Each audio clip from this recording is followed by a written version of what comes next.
बशीरहाट महकमे के हिंगलगंज थाना क्षेत्र में 8वीं की छात्रा से बलात्कार का मामला सामने आया है।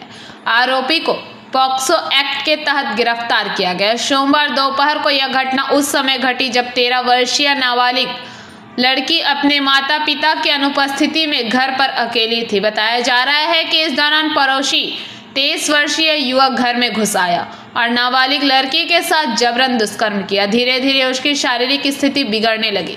माता पिता के घर लौटने पर उसने उन्हें पूरी घटना की जानकारी दी। इसके बाद नाबालिग के साथ उसके माता पिता सीधे हिंगलगंज थाने पहुंचे और युवक के खिलाफ पॉक्सो एक्ट के तहत बलात्कार की शिकायत दर्ज कराई। बताया जाता है आरोपी युवक काम के सिलसिले में बेंगलुरु गया था। कुछ दिन पहले ही वह घर लौटा। इसके बाद उसने कथित तौर पर मौका पाकर नाबालिग लड़की के साथ दुष्कर्म किया। लड़की के साथ बलात्कार करने के आरोप में पुलिस ने मंगलवार सुबह युवक को गिरफ्तार कर लिया और नाबालिग लड़की को मेडिकल जांच के लिए बशीरहाट स्वास्थ्य जिला अस्पताल ले गई। दूसरी ओर आरोपी को आज बशीरहाट महकमा अदालत में पेश किया गया। ওর হাতটা ধরে আর ও তখন চেলাচালি করে, সে চেলাচালি করছিল বলে ও চলে এসেছিল।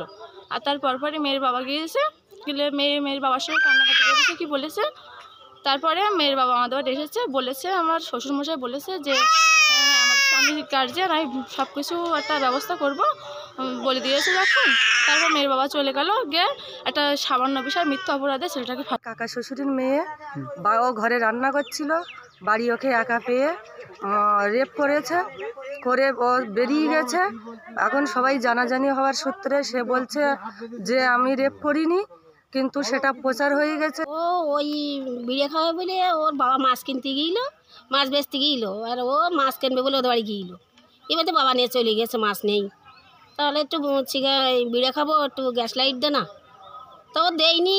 ও রান্না করছিল গ্যাসে, তা বলতে হাত ধরে বলতে গতকাল শুনলাম এরকম একটা ঘটনা। আমরা কেউ ভাবতে পারিনি এরকম হতে পারে, যে ঘটনাটা খুব মর্মান্তিক। আমরা খুব আশা হতো। এখন যেহেতু এটা পুলিশের তদন্ত চলছে, আমরা চাই যদি প্রকৃত দোষ হয়ে থাকে তাহলে দোষী যেন উপযুক্ত শাস্তি পায়, এবং তার আমরা দৃষ্টান্তমূলক শাস্তি দাবি করছি। এবং যাতে এরকম ঘটনা আর না ঘটে সে বিষয়েও আমাদের প্রত্যেকে একটু সতর্ক হওয়া উচিত। আমরা পরিবারের পক্ষ আছি, নির্যাতিতার পাশে। Bureau report PBTV news. नियमित अपडेट एवं दुनिया भर की ताज़ा खबरों के लिए हमारे फेसबुक पेज को फॉलो एवं यूट्यूब चैनल को सब्सक्राइब करें।